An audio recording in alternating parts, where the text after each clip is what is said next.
레디트의 베이비시터 여러분, 악마 같은 아이의 이야기는 무엇인가요? 나는 돈을 벌기 위해 중학교, 고등학교 내내 육아를 했다. 최악의 상황은 당시 제가 돌봐준 가족의 친구들을 추천한 것이었습니다. 8살 된 쌍둥이 남자아이 2명과 이제 막 배변 훈련을 시작한 어린 소녀가 있었습니다. 아이들은 소개할 때 매우 친절했지만 곧 그들이 엄청나게 과격하다는 것이 밝혀졌습니다. 그들의 부모가 떠나자마자 소년들은 집 안을 통해 소리를 지르고 고함을 지르며 서로를 쫓아다녔습니다. 나는 변기가 필요한 어린 소녀를 상대해야 했기 때문에 아이들을 조용히 시키기 위해 레고나 방에 있는 무엇이든 가지고 놀도록 설득했습니다. 그녀는 작은 훈련용 변기에 계속해서 똥을 싸려고 노력했지만 그런 일은 일어나지 않았습니다. 그러다가 남자아이들이 목청껏 비명을 지르는 소리가 들려서 남자아이들이 왜 겁에 질려 있는지 알아보기 위해 여자아이를 변기에 눕혀 두었습니다. 남자아이 침실에는 싱글 침대 2개가 있었습니다. 각 소녀는 마치 결투를 벌이는 것처럼 침대 위에 서서 다른 소년에게 오줌을 누고 있었습니다. 벽, 카페트, 시트, 그리고 물론 서로의 모든 곳에 소변이 묻어 있었습니다. 나는 이 아이들에게 화가 나서 옷을 갈아입고 시트를 벗기라고 말했습니다. 그들은 계속 나를 비웃고 오줌에 흠뻑 젖는 것이 재미있는 게임인 것처럼 집에서 그들을 쫓아다니게 만들었습니다. 그러는 동안 바지도 속옷도 입지 않은 그 어린 소녀는 변기를 부엌으로 끌고 가서 자기가 똥을 어떻게 쌌는지, 내가 어떻게 보이길 바라는지 목청껏 노래를 불렀습니다. 소년 중 한 명이 부엌으로 달려갔을 때 실수로 훈련용 변기를 뒤집었고 물건이 리놀륨 전체에 묻었습니다. 너무 답답해서 울고 싶었을 만큼 나는 화를 참으며 그들을 진정시키는 동시에 최선을 다해 청소를 했습니다. 당신의 집이 아니면 힘들고 청소용품을 어디에 보관했는지 전혀 몰랐습니다. 부모가 마침내 집에 돌아왔을 때 그들은 아이들의 행동에 대해 사과하지 않았고 추가 팁이나 그와 유사한 어떤 것도 제시하지 않았습니다. 말할 필요도 없이 그것이 내가 그 부모를 돌본 처음이자 마지막이었습니다. 편집, 모두가 휴대전화를 사용하기 훨씬 전이었기 때문에 부모님에게 즉시 집에 오라고 전화하는 것은 실제로 좋은 선택이 아니었습니다. 그들을 추적하기 위해 영화관에 전화를 걸거나 무엇이든 해야 할 것이었고 나는 그들이 무엇을 보고 있는지조차 몰랐고 그들이 아직 저녁을 먹었는지조차 몰랐습니다. 아이들이 죽지 않는 한 나는 부모에게 전화하지 않을 것입니다. 나는 기병이 되어 포기하지 않고 버텨낸 14살의 내가 오히려 자랑스럽다. 게다가 그냥 오줌과 똥일 뿐입니다. 나는 이전에 기저귀를 갈고 애완동물의 뒤처리를 한 적이 있었습니다. 이야기, 저는 10대 초반의 길거리에서 몇몇 가족을 돌봐주었습니다. 입소문이 퍼지면서 6거리쯤 떨어진 한 가족이 나에게 새 아이를 돌봐달라고 요청했습니다. 아이 셋이 많아 보이던데 몇 시간만 다녀오면 된다고 하더군요. 부모는 떠나고 아이들은 악마의 산란으로 변합니다. 2명의 어린 남자아이와 1명의 막내아이, 여자아이, 그들은 그녀가 말 그대로 숨어서 내 다리와 옷에 달라붙을 때까지 그녀를 괴롭혔습니다. 영화를 틀었는데 잠시 동안 괜찮았습니다. 그런 다음 첫 번째 소년이 일어나서 바지를 내리고 문자 그대로 거실 한가운데서 오줌을 누기 시작합니다. 그나저나 그 사람은 배변 훈련을 완전히 받은 사람이에요. 그는 6살 정도입니다. 나는 겁이 나서 청소를 시작하고 소년을 그의 방으로 보냅니다. 다른 소년은 방을 공유하면서 그를 따라갔고 그와 함께 앉아 있었습니다. 그 소년은 이 모든 일을 통해 아래층으로 몰래 내려가서 나도 모르는 사이에 FO 등급을 엉망으로 만들기 시작합니다. 소변을 깨끗이 씻은 후 아이들을 남자아이 방에서 나가게 합니다. 놀라다. 문은 닫혔고 잠긴 것 같았습니다. 한 소년은 겨우 3살 정도인데 문을 열 수 없어 울고 있고 형은 그를 내보내지 않으려고 합니다. 큰 소년은 반항하며 나에게 소리를 질렀습니다. 안 돼, 안 열 거야. 넌 우리 엄마가 아니야. 난 우리 엄마를 원해. 그 소녀가 사라졌다는 것을 깨닫기 전까지 우리는 몇 분 동안 대치했습니다. 글쎄요, 저는 남자아이들을 데리고 나갈 생각이 없었기 때문에 여자아이를 찾는 동안 전화를 받아 부모님께 전화를 했습니다. 그녀는 이상한 장난감을 모두 꺼냈고 그것들은 어디에나 있었는데 그녀가 어딘가 베개 더미에 있었기 때문에 나는 여전히 그녀를 찾을 수 없었습니다. 이 이야기에는 끝이 없습니다. 하지만 말할 필요도 없이 그들이 집에 돌아왔을 때 나는 눈물을 많이 흘렸습니다. 그중 한 명이 나를 집으로 데려다주고 계속 사과하며 또 기회를 달라고 했지만 그런 일이 일어나지 않았습니다. 해설자 해설, 이 이야기가 시작되면서 첫 번째 이야기의 반복인 줄 알았는데 아니었습니다. 그래도 더 나쁜지는 모르겠습니다. 확실히 나쁘다. 그들은 나름대로 나쁠 수도 있습니다. 첫 번째는 청소가 많았습니다. 이거 정말 지옥 같군요. 이야기 3. 엄밀히 말하면 베이비시터는 아니지만 몇 달 동안 남편의 조카들을 돌봐야 했습니다. 이 아이들은 끔찍합니다. 그들의 부모는 그들을 무시하고 있으며 이는 드러납니다. 다음은 몇 가지 주요 내용입니다. 2살배기 새끼 고양이를 구조해 건강을 되찾도록 간호하고 입양했습니다. 어느 날 내가 설거지를 하고 있는데 막내 둘이 그를 밖으로 데리고 나가서 2번이나 지상 수영장에 빠뜨리려고 했습니다. 그는 살아남았습니다. 시어머니 집은 더럽고 바퀴벌레가 들끓었습니다. 아이들 중 한 명이 저녁을 먹고 있는 동안 바퀴벌레 한 마리가 그의 접시 위를 기어다니는 것 같았습니다. 그는 히스테리하게 울기 시작했습니다. 내가 그를 진정시키러 갔더니 다른 한 명이 부엌으로 달려가서 손에 쥘 수 있는 모든 양념을 열어 온통 버렸다. 나는 그들의 장난 때문에 항상 나와 함께 2개의 작은 것을 유지해야 한다고 결정했습니다. 요리하는데 도움이 되도록 주방 조리대 위에 올려두었어요. 그들은 실제로 행동하기 시작했고 나는 그들을 처리하는 성공적인 방법을 찾았다고 생각했습니다. 나는 틀렸다. 한 사람은 나에게 질문을 하고 다른 사람은 찬장에서 유리잔을 꺼내 바닥에 부수기 시작합니다. 다른 어린아이가 접시를 부수기 시작하면 나는 그녀를 막으러 갑니다. 큰 2사람은 자매였고 서로를 미워했습니다. 그들은 TV를 놓고 싸웁니다. 덱스박스를 놓고 싸웠는지 모르겠습니다. 언니는 여동생을 쫓기 시작한다. 그녀는 결국 화장실 문에 여동생의 손가락을 박살냅니다. 여동생이 울고 있는 동안 언니는 미친 듯이 웃고 있다. 그것은 단지 몇 가지입니다. 그들 모두로부터 멀리 이사하게 된 것을 너무나 감사하게 만드는 몇 가지 다른 이야기가 있습니다. 내레이터, 그리고 내 생각엔 그들이 가족이기 때문에 당신은 돈을 받지 못한 것 같아요. 오피. 내가 맞나요? 나는 당신을 위해 이것을 싫어합니다. 게다가 아이들도 싫어해요. 그들은 분명히 좋은 가정 환경을 갖고 있지 않으며 그것은 실제로 그들의 잘못이 아닙니다. 정말 짜증나네요.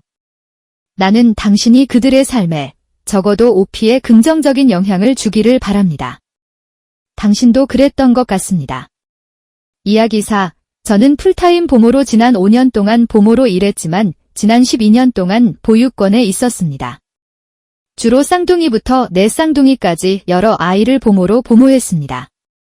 자, 그렇게 말하면 여러분은 제가 소수의 악마 아이들을 만나게 될 것이라고 생각하실 것입니다. 그러나 사랑하는 주님, 악마는 부모입니다. 특히 이 일이 여러 번 마음에 떠오릅니다. 정규 가족이 근무 시간을 오후로만 단축한 후 케어.com을 통해 찾은 아침 가족으로 시작했습니다. 제가 처음 인터뷰했을 때 그 엄마는 눈에 띄게 이상했습니다. 감정에 민감하고 음식에 대해 매우 까다로웠어요. 그녀는 월요일부터 금요일까지 7시부터 12시까지 자신이 심부름을 하거나 재택근무를 하는 동안 자신의 5살 아들과 3살 아들을 위해 제가 필요하다고 말했습니다. 지금까지는 그다지 이상하지 않았지만 그녀는 내 양육 스타일이 무엇인지 물었습니다. 나는 그녀에게 내 스타일이 그녀의 스타일과 같다고 말했습니다. 나는 각 가족의 필요에 맞게 보모 스타일을 바꾸는데 전혀 문제가 없습니다. 그녀는 내가 보모가 아닌 부모가 되었을 때 무엇을 할지에 대한 답을 원한다고 말했습니다.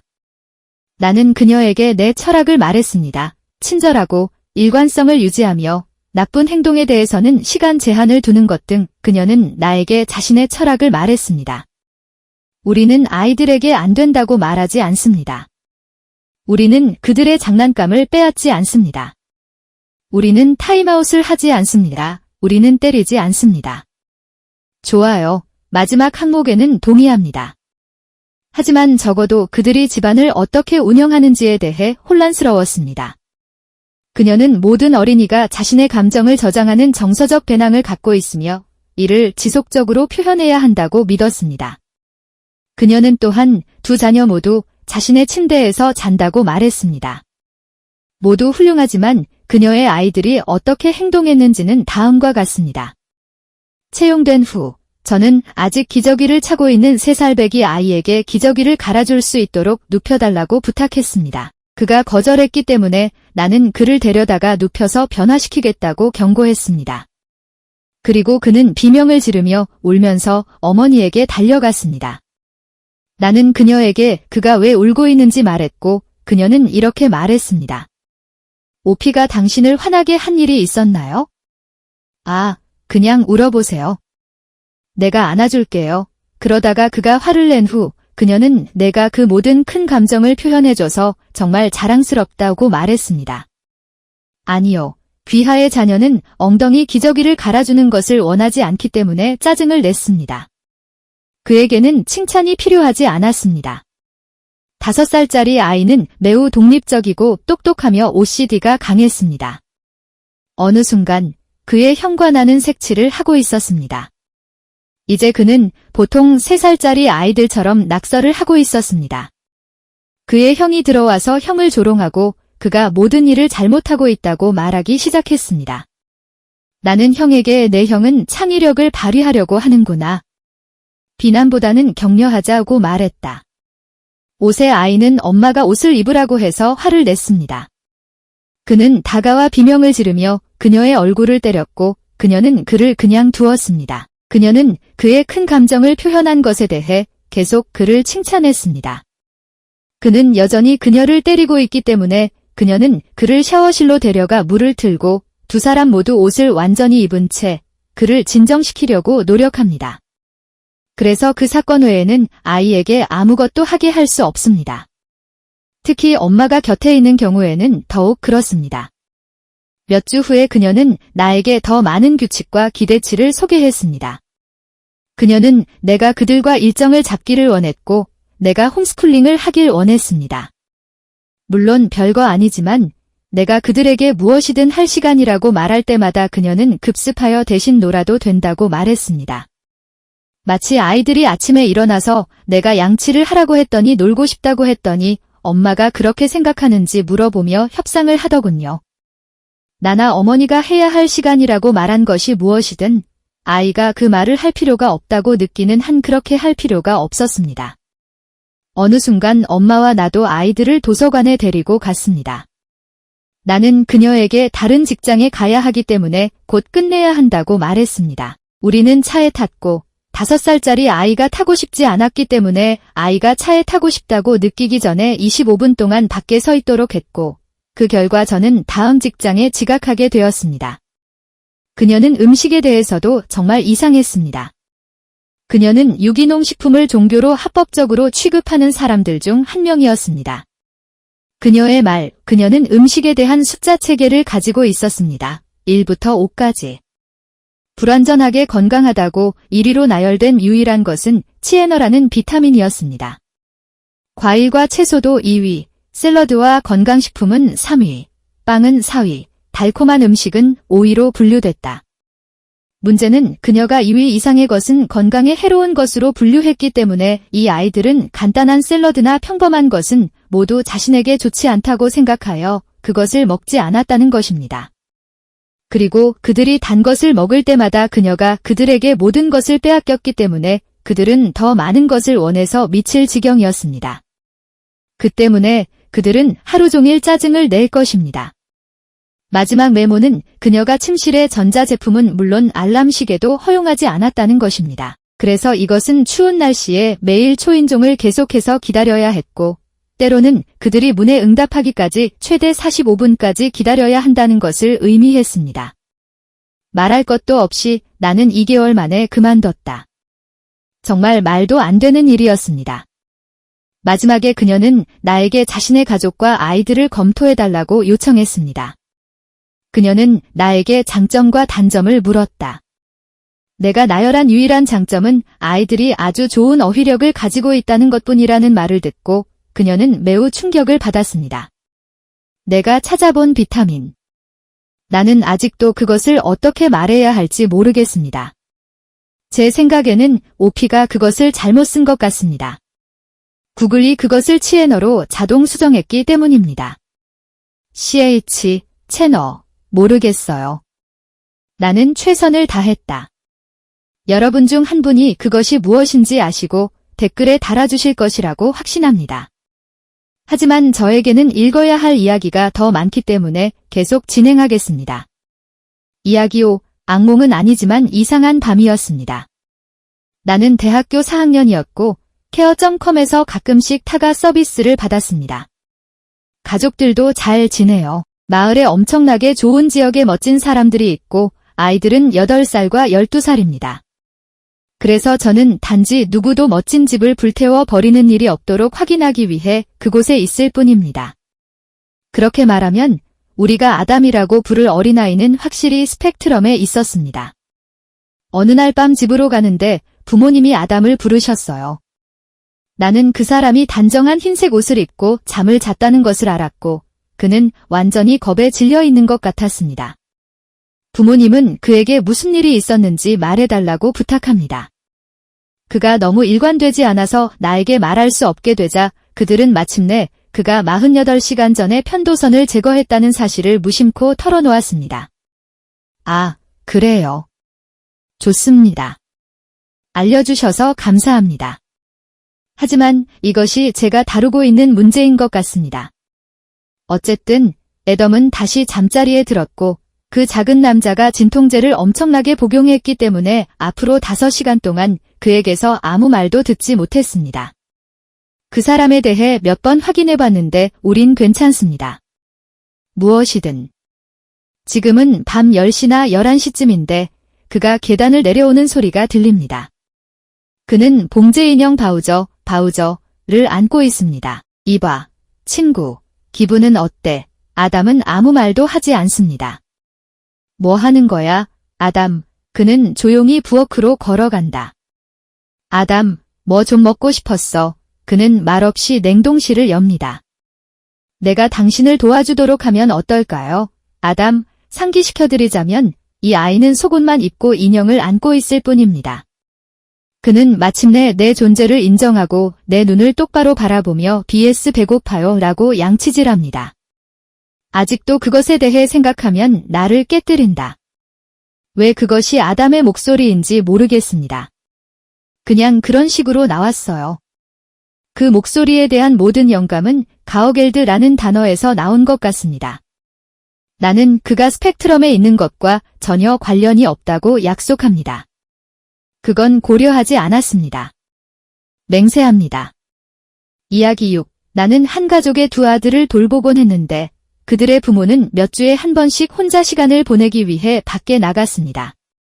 예전에 내가 돌봐주었는데 그 사람들은 평소에 예의 바르고 말을 잘 들어주었습니다.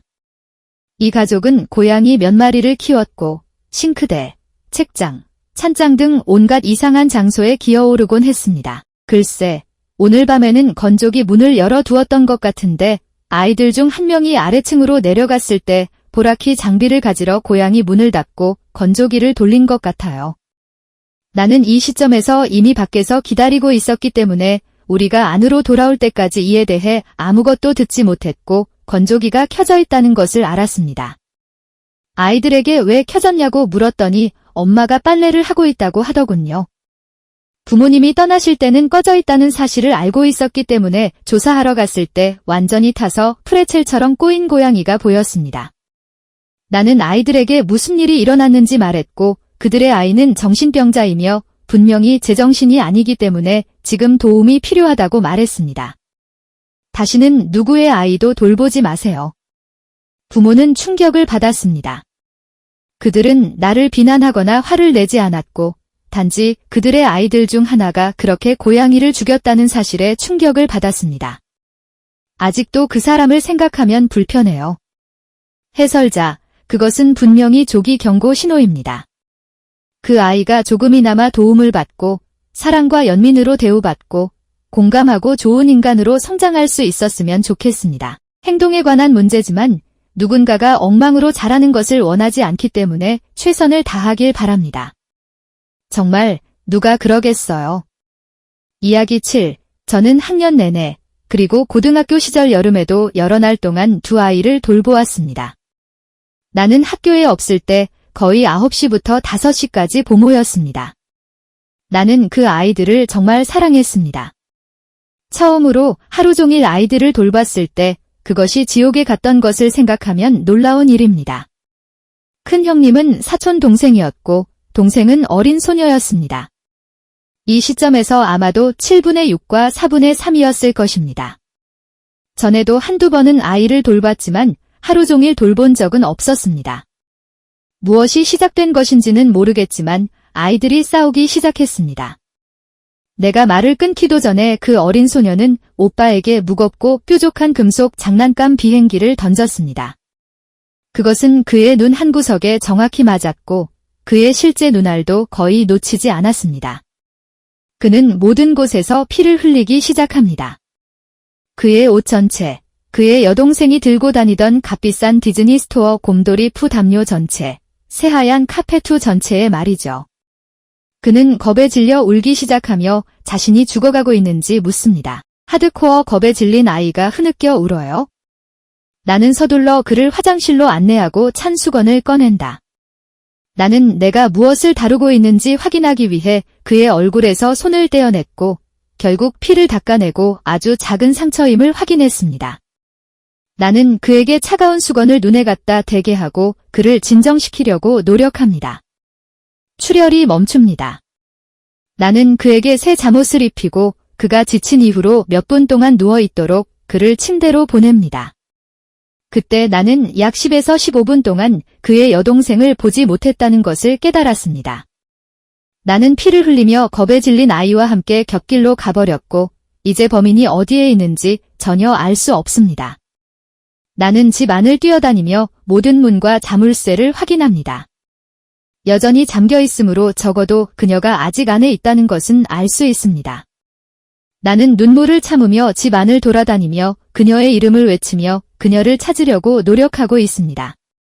나는 그 사람의 도움을 받아야겠다고 결심하고 그 사람의 방으로 돌아갔고 그때 그 사람의 침실 문 뒤에서 작은 훌쩍이는 소리와 조용한 딸꾹질 소리가 들렸습니다. 그 아이는 어린 아이였는데 자기가 곤경에 처해 있어서 내가 때릴 것이라는 말을 듣고 문 뒤에 숨어 있었습니다. 나는 하지 않았다. 그래서 이제는 그녀를 위로하면서도 그 오빠에게 상처를 주고 나한테서 숨는 것은 좋지 않다고 말해주고 있어요. 나는 이 시점에서 완전히 기진맥진하고 기진맥진해서 아이들과 함께 거실로 가서 소파 반대편 끝에 앉게 했습니다. 어린이용 영화를 틀고 카페2가 바닥에 묻은 피를 닦아내는 작업에 들어갑니다. 그런 다음 식탁에 앉아 모픈 개념, 볼 수 있음, 온몸에 토하지 않도록 조용히 진정하려고 노력합니다. 그래도 카페2에 묻은 핏자국을 지운 것이 정말 자랑스럽습니다. 해설자, 제가 아이를 돌보고 있는데 그 아이의 눈에서 피가 흘렀다면 그게 얼마나 저를 놀라게 했을지 상상할 수 없습니다. 나는 너무 두려울 것입니다. 적어도 약간의 흠집이 나서 다행이지만 일반적으로 눈 부상은 나를 놀라게 하기 때문에 그건 예상할 수 있는 것 같아요. 8번째 이야기, 제목을 읽고 소름 끼치는 아이들을 의미한다고 생각했지만 꽤 평범한 이야기부터 시작해 보겠습니다. 저는 거의 10년 동안 육아를 해왔습니다. 새로운 고객이 수업을 마칠 수 있도록 구체적인 날짜를 요청했습니다. 단 2시간 만에 3명의 아이들 중 1명은 1살 미만이었고 산통이 생겼습니다. 쉬운. 글쎄요. 큰 아이가 게임에서 졌고 남동생을 욕할 뿐만 아니라 지능을 모욕하고 쓸모없다고 말하면서 죄책감을 갖게 되었기 때문에 엄마와 아빠의 관계가 형편없었을 것입니다. 그는 아직 6살도 되지 않았습니다. 그의 남동생은 4살이었고 울면서 동의하고 자신이 충분히 똑똑하지 않기 때문에 이기지 말았어야 했다는 결론에 도달했습니다. 멍청한 자식. 나는 그가 못된 짓을 해서 사과를 거부하자 그의 방으로 가라고 말했습니다. 나는 그를 위층으로 데려가서 5분밖에 안 남았다고 말했습니다. 그 사람은 비명을 지르고 문을 발로 차고 문에 물건을 던지고 나를 긁고 내가 자기를 앉히고 자기가 뭔가 잘못했다고 설명하려고 하면 내가 멍청하다고 말하더군요. 내가 돌아가지 않았다고 가정해봅시다. 그렇다면 아이를 갖지 말아야 할 부모가 있습니다. 나는 아이가 한 명뿐인 어머니와 함께 오후 몇 시간 동안 시험 운행을 하고 있었습니다. 그동안 나는 그 아이가 뺨을 때리고 붙잡고 질질 끌고 얼굴에 소리 지르고 2살짜리 아이를 던지는 것을 목격했습니다. 그녀는 통화하는 동안 그가 짜증을 냈다는 이유로 그에게 소리를 질렀습니다. 그도 사장의 자식이라 안 나누면 다른 아이들이 혼날까봐 나누지 않았다. 그리고 저는 6살짜리 아이를 보았습니다. 그녀는 일종의 다중인격 장애를 갖고 있지만 처음 그녀를 봤을 때는 그런 사실을 몰랐습니다. 그녀는 자신과 나에게 3인칭으로 말하고 자신에 대해 3인칭으로 항상 부정적으로 말합니다. 그녀는 또한 불안해하며 매우 소름 끼치는 주제에 대해 나에게 묻습니다. 예를 들어 오늘 그녀는 누군가가 식사를 중단하면 어떻게 되는지 나에게 물었습니다. 나는 그녀에게 그들이 아마 죽을 것이라고 말했고 그녀는 아쉬운 표정을 지었습니다. 그녀는 또한 구석에 이야기했습니다. 그런데 그 사람이 나를 좋아하고 그 사람 엄마도 돈을 잘 줘서 계속 찾아오거든요.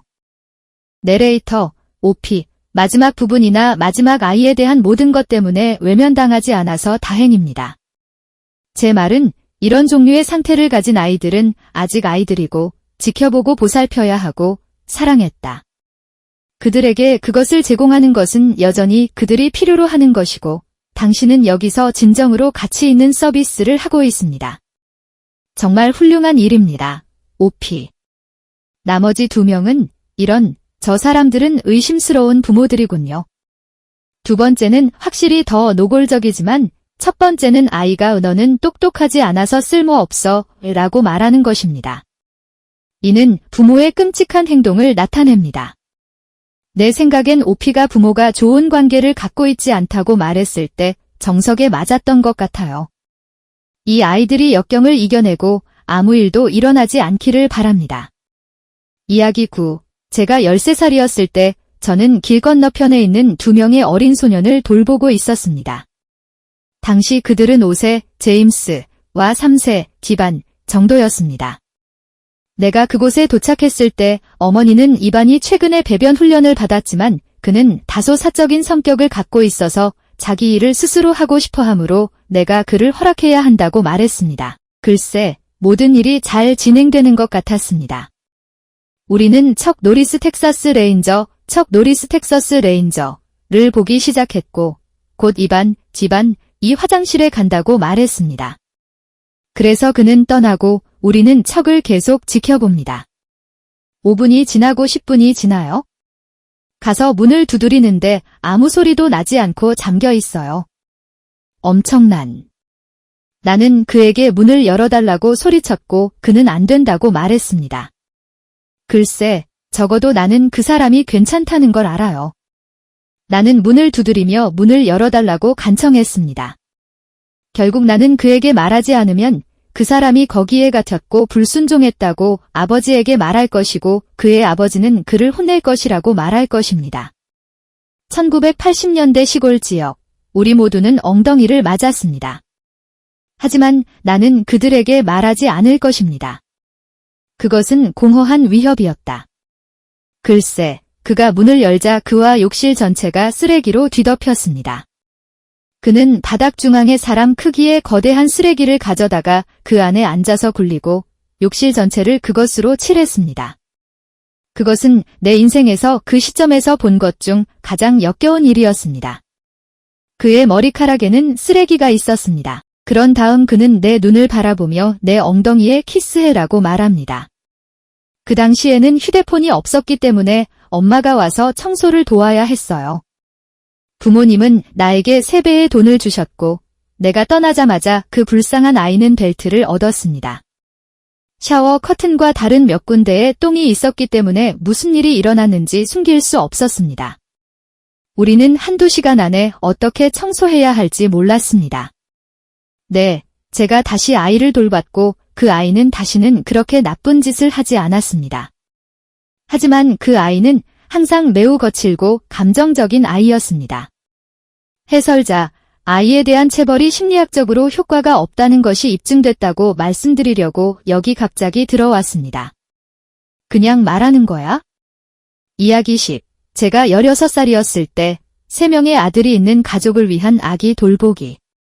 큰 2명에게는 아무런 문제가 없었지만 한 번은 잠자리에 들 시간이 되자 6살 된 아이가 지하실에서 드럼 세트를 연주하기로 결정했습니다.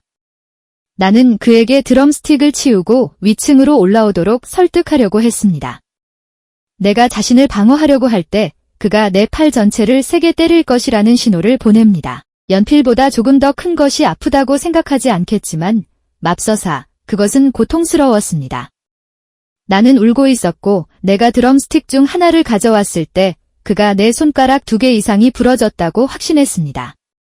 그래서 그는 아이파드 충전기를 들고 아버지에게 전화를 걸었습니다. 당시 아버지는 사업으로 부재 중이었습니다. 그 사람의 베이비시터가 심술궂게 굴었어요. 결국 나는 이 아이를 경찰에 신고하거나 몇 집 아래 집으로 걸어가기까지 0.5초도 남지 않았기 때문에 그 아이의 어머니에게 전화를 걸어 소리를 지르게 해야 했습니다. 엄마가 돌아오기 전에 그 사람이 잠들었다고 생각하지 마세요.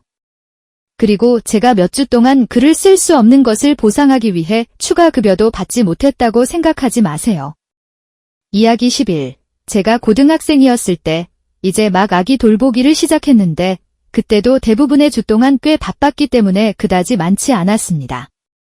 어쨌든 나에게 2주에 한 번씩 2 아들을 돌봐달라고 요청하는 가족이 있었습니다. 올해는 아니고 보통 2시간 정도였습니다. 그들은 둘 다 훌륭한 아이들이었습니다. 4살, 6살. 나는 늘 부모님과 사이가 좋았기 때문에 지난번에 부모님을 돌봤을 때 어떤 일이 일어날지 기대할 이유가 없었습니다. 나는 토요일 4시 30분에 그들의 집에 도착했는데 모든 것이 정상이었습니다. 그들이 문 밖으로 나가려고 하기 직전에 엄마가 말했습니다. 아, 맙서사, 내가 얼마나 무례한지. 우리가 데이트할 사람들에게는 아이들을 돌봐줄 사람이 필요하다는 사실을 말하는 것을 깜빡 잊었습니다. 물론 돈을 더 주겠다고 하더군요. 나는 아이들은 몇 명 데리고 오나요? 라고 물었습니다. 그녀는 4개라고 말했습니다. 14개월부터 8세 사이의 어린이 4명입니다. 2-3시간만 하기로 했는데 엄마는 이 아이들이 아주 조용하고 사랑스러운 아이들이고 내가 총 6명의 아이들을 지켜보고 있는 것 같지는 않다고 장담했다. 나는 그녀가 나에게 말하는 것을 잊었다는 사실에 진심으로 혼란스러워 보였고 이전에 말했듯이 그녀를 믿지 않을 이유가 없었습니다. 그래서 다른 가족은 아이들을 데리고 와서 내려줍니다. 모두 6명입니다. 그래서 지금은 지켜봐야 할 아이가 8명 있는데 곧바로 한 아이가 내 인생을 살아있는 지옥으로 만들려고 합니다. 아주 짧게 말하면 어른들은 새벽 1시까지 자리를 비우고 밤새도록 $34를 지불했습니다. 바나나를 먹은 어린이 중 1명에 대해 전화했을 때 그들은 내 전화에 응답하지 않았습니다. 그 어린이는 바나나에 심각한 알레르기가 있다고 말했습니다. 그는 그렇지 않았습니다. 그는 괜찮았지만 나는 한동안 그의 부모님을 붙잡으려고 애쓰며 당황했습니다. 그곳에서 가장 사랑스러운 아이인 6살쯤 된 어린 소녀가 자기 오빠가 거짓말을 하고 있다고 나에게 말할 때까지 모든 아이들은 그것을 따라갔습니다. 어른들은 현지 식당 한 곳, 마켓플레이스 그릴에 간다고 말했지만 제가 전화해서 찾아봤고 당시 우리 도시에는 한 곳밖에 없었기 때문에 가지 않았습니다. 그들은 집에 도착했을 때 실제로 다른 곳으로 갔다는 것을 확인했습니다. 나는 아마도 2 커플의 세포에 각각 3번씩 전화했을 것입니다. 응답하지도 다시 전화하지도 내 메시지에 응답하지도 않았습니다. 나는 진심으로 그 아이가 끔찍한 알레르기 반응을 보일지도 모른다고 생각했고 910일에 전화해야 할 준비를 하고 있었습니다. 가장 큰 아이는 밤새도록 다른 아이들에게, 서로에게, 나에게, 미스터라는 이름의 불쌍한 고양이에게 말다툼을 벌였습니다. 맥플러푸스. 그 사람은 한 아이가 거실 깔개에 똥을 싸고 있는 동안 다른 아이는 비명을 지르고 쌍둥이 동생을 때리는 것에 정신이 팔렸어요. 또 다른 아이가 토를 했고 가장 나이 많은 악마 아이가 그것을 떠서 벽에 던졌습니다. 내가 마침내 큰 아이를 안치고 토사물 때문에 시간 초과되었다고 말하자 그 아이는 커피 테이블에서 도자기 조각상을 집어내 머리에 던지려고 했습니다. 나는 그의 던지는 동작 중간에 그의 팔을 잡고 멍청한 조각상을 구했습니다. 그러다가 그는 무너져서 흐느끼며 밤에 엄마가 잠자리에 들었을 때 아빠가 자신을 때렸고 갈비뼈에 멍이 들었다고 말했습니다. 나는 매우 걱정이 되었습니다. 그러자 그는 히스테리적인 웃음을 터뜨리며 농담일 뿐이라고 말했습니다.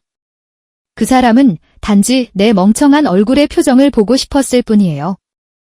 악몽의 밤, 나는 내가 돌보던 원래 가족에 대해 별로 화를 내지 않았습니다.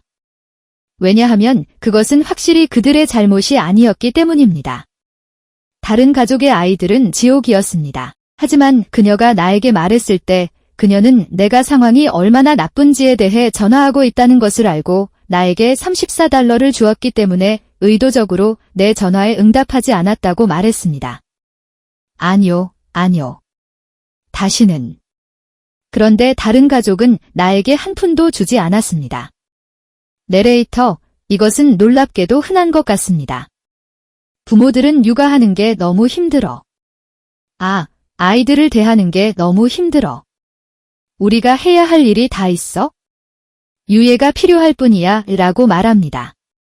그리고 그들은 베이비시터를 구하고 그들에게 쓰레기를 지불할 것입니다.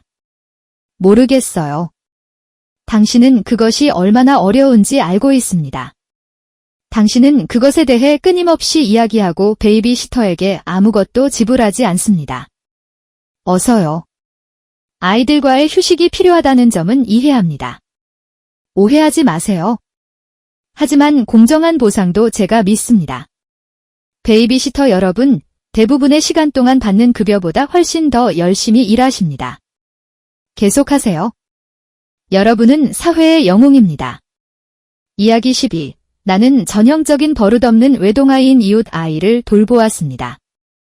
나는 10대 초반이었고 이 일이 일어났을 때 그는 7살쯤 되었습니다. 나는 보통 학교가 쉬고 그의 부모님이 직장에 계시는 여름주 중에 아이를 돌봐주곤 했지만 가끔 저녁 외출을 위해 나에게 아이를 돌봐달라고 요청하곤 했습니다. 이것은 그 저녁 중 하나였습니다. 그 아이의 부모님은 엄마의 여동생, 처남과 함께 있었기 때문에 제가 그 아이와 그의 5살짜리 사촌을 돌보고 있었습니다. 그들은 꽤 뻔뻔했지만 그들이 내가 책임질 만큼 충분하다고 판단하고 주머니 칼을 꺼낼 때까지는 내가 감당할 수 없는 일이 없었습니다. 그렇다. 그들의 아버지는 5살과 7살 때 그들을 위해 나가서 주머니 칼을 사주었고 부모의 감독 없이 그것을 갖는 것이 멋지다고 결정했다. 그래서 소년들은 주머니 칼을 꺼내 들고 집 안을 돌아다니며 나를 쫓아다니기 시작했습니다. 나는 그들을 무장해제시킬 만큼 용기가 없었지만 이 아이들이 그들이 입힐 수 있는 피해를 이해하지 못한다는 것을 알 만큼 똑똑했기 때문에 도망갔습니다. 그들은 나를 집 밖으로 쫓아내고 모든 문을 잠그기 시작했습니다. 13세 아이들이 휴대폰을 갖게 되기 훨씬 전의 일인데 다행히 옆집에만 있었기 때문에 집으로 달려갔습니다. 우리 아버지는 처음부터 좋은 친구는 아니었지만 무슨 일이 일어나고 있는지 말하자 아버지는 화를 내셨습니다. 그는 나와 함께 돌아가서 소년들에게 문을 열라고 소리쳤습니다. 그들은 그것을 잠금 해제한 다음 아이들의 침실에 숨었습니다. 아버지는 그들을 거실로 들어가라고 하셔서 소파 위 담요 밑에 숨었습니다. 그는 칼을 요구했고 그들은 담요 아래에서 칼을 나눠주었습니다. 아버지는 집에 가셨고 그 두 멍청한 놈들이 부모님이 집에 오실 때까지 담요 밑에 숨어있는 동안 나는 거기 앉아 있었습니다. 이제 중요한 점은 부모님이 개입하셨을 때 아버지가 다시 오셔서 부모님에게 무슨 일이 있었는지 말씀하시고 칼을 건네주셨다는 것입니다. 부모님은 우리 앞에 있던 소년들에게 칼을 돌려주었습니다. 어쨌든 나는 그 후에도 여전히 그 멍청이들을 돌보게 되었습니다. 어쨌든 몇 년 후 그 아이에게 심각하게 망가진 일이 일어나고 있다는 것이 밝혀졌으므로 그 아이에게 행동 문제가 있는 것은 당연합니다. 정말 슬프다. 내레이터, 아이들이 항상 타고난 악마 아이들일 필요는 없다는 대표적인 예입니다. 일반적으로 무언가가 어떤 식으로든 그들을 방해하거나 길을 잃게 만들고 많은 시간 동안 악마 자식의 일부만 볼 뿐 원인이 무엇인지 어떻게 도울 수 있는지 알지 못하기 때문에 짜증납니다. 아동 발달은 잔인하며 끔찍한 사람들이 끔찍한 일을 함으로써 더욱 악화될 뿐입니다. 이야기 13. 베이비시터 이야기 자체는 아니지만 이 아이에 대한 무서운 이야기가 몇 가지 있을 것 같고 그 여파는 꽤 잘 전개됩니다. 우리 부모님에게는 저보다 꽤 어린 2명의 자녀를 둔 교회 친구가 몇 명 있었습니다. 가족 모임은 잔인했고 특히 우리가 그들의 집에 찾아가야 할 때는 더욱 그랬습니다. 아이들은 믿을 수 없을 정도로 투덜대고 뻔뻔스러웠습니다. 부모 중 한 명이 아이들을 잠옷을 입고 잠자리에 들도록 안내하기 전까지는 기본적으로 끊임없는 고장이었습니다. 어쨌든 이런 불운한 저녁 파티에서 나는 시간을 좀 보내려고 자리를 비웠습니다. 우리가 스마트폰 이전에 무엇을 했는지는 신만이 아십니다. 큰 아이는 두꺼운 나무 블록을 가지고 놀고 있었습니다. 그는 실제로 말재주가 없었지만 다소 흥분된 목소리를 내기 시작했습니다. 나는 그를 보려고 돌아섰고 그의 나무 블록 중 하나가 내 눈구멍에 금이 갔을 때 아주 가까이에서 인사를 받았습니다. 10살이나 11살 때 나는 강인함이라는 겉모습을 배반할 생각이 없었기 때문에 그것을 남자답게 받아들였습니다. 그런데 그 아이는 내가 블록으로 때린 것처럼 비명을 지르기 시작했습니다. 그의 엄마는 내 눈 위에 거대한 거위 알이 자라는 것을 볼 때까지 내가 어떤 잘못을 인지했는지 훈계할 준비가 되어 서둘러 들어왔습니다. 그녀는 나에게 무슨 일이 있었는지 물었고 나는 가능한 한 친절하게 설명하려고 노력했습니다. 그녀의 해결책은 이야기, 노래, 부드러운 노래로 구성된 굿나잇 의식입니다. 그러나 그녀의 사랑하는 아들을 그토록 광기에 빠뜨린 것이 거의 확실했던 그 사악한 나무 블록을 버리기 전에는 그렇지 않았습니다. 8년이 지나면서 그는 약 15세, 16세가 되었습니다. 블록 던지는 사람은 청소년기에 드나들고 미친 듯이 마약에 중독되어 있으며 중독을 해결하기 위해 끊임없이 가족에게서 물건을 훔칩니다. 해설자, 부모 여러분, 자녀에게 조금은 강인한 사랑을 보여주십시오. 나는 부드러운 육아 접근 방식을 이해합니다. 나는 또한 너무 부드러운 육아 접근 방식이 있다는 것을 이해합니다. 이것은 나에게 비열에서 조금 더 나아간 것 같습니다. 어느 시점에 이르면 얘야, 그거 정말 멍청한 짓이구나. 아마 그러면 안 될 것 같아라고 생각하게 될 겁니다. 이야기 14. 내가 보모하는 아이들 대부분은 훌륭합니다. 대부분의 아이들이 베이비시터 주변에서 그들의 반응을 보거나 무엇을 할 수 있는지 알아보기 위해 행동한다는 점을 고려하면 말이죠. 내가 처리할 수 있어요. 젠장, 내가 베이비시터들한테 그런 짓을 했다고 확신해요. 그런데 이 아이는 나를 고문하는 것을 좋아했습니다. 그는 내가 그의 부모님께 항상 좋은 보고를 한다는 것을 알고 있었습니다. 자기 아이가 나에게 바보라는 걸 안다면 그들은 나에게 안타까움을 느끼고 나에게 아기를 돌봐달라는 요청을 중단할 것입니다. 그리고 그들은 돈을 잘 받았기 때문에 나는 그것을 원하지 않았습니다. 그러니 고문 신호를 보내세요. 한 번은 그 사람이 나무 요새에 있었는데 어린아이의 망원경을 내 머리에 떨어뜨리거나 던졌습니다. 너무 아파서 며칠간 머리가 아팠어요. 또 한 번은 그가 내 손가락을 조인트 바로 옆에 있는 문에 끼웠어요. 너무 아파서 정말 부러진 줄 알았어요. 이런 일은 자주 일어나지 않았고 때때로 그는 정말 친절했고 보드게임 같은 것을 하고 싶어 했습니다. 그 사람은 조금 나이가 들었으니 확실히 나아졌지만 그 사람이 더 나이가 들고 그가 얼마나 멍청한 아이였는지 이해할 수 있게 되면 나는 그에게 헛소리를 할 것입니다. 이야기 15. 나는 세 개의 작은 악몽을 돌보고 있었는데 그중 하나는 인형을 찍고 프랑켄슈타인은 시드 스타일로 만들었지만 글로 라인을 따라 빨간색 페인트가 묻어 있었습니다. 그러나 그것은 다른 이야기입니다.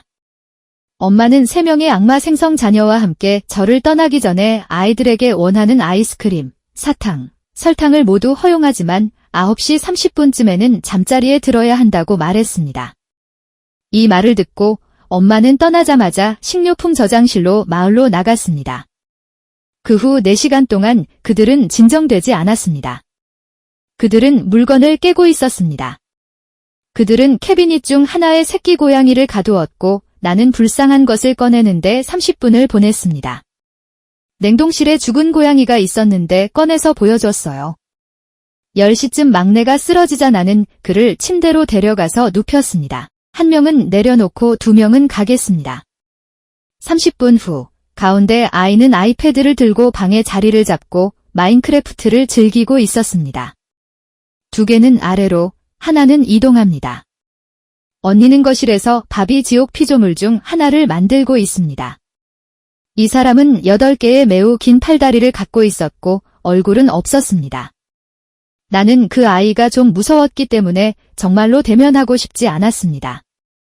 내가 그녀에게 잠자리에 들도록 설득하자 그녀는 여동생과 함께 쓰는 방으로 들어가 여동생 7살 정도에게 어떻게 집에 괴물이 있었고 그것이 그들 모두를 죽일 것이라고 소리쳤다. 그녀의 여동생이 밤 10시 45분경에 열린 창문을 통해 뛰어내려 도로로 달려가는 모습을 신호로 보여주세요. 나는 겁에 질려 창문 밖으로 뛰어내려 그녀를 쫓는다. 차가 지나가는 순간 나는 그녀를 따라잡았고 그들이 보는 것이라곤 내가 어린 소녀를 붙잡고 숲으로 끌고 가는 것뿐이었다. 그래, 그게 내가 그들을 돌봐준 마지막 시간이었어. 이야기 16.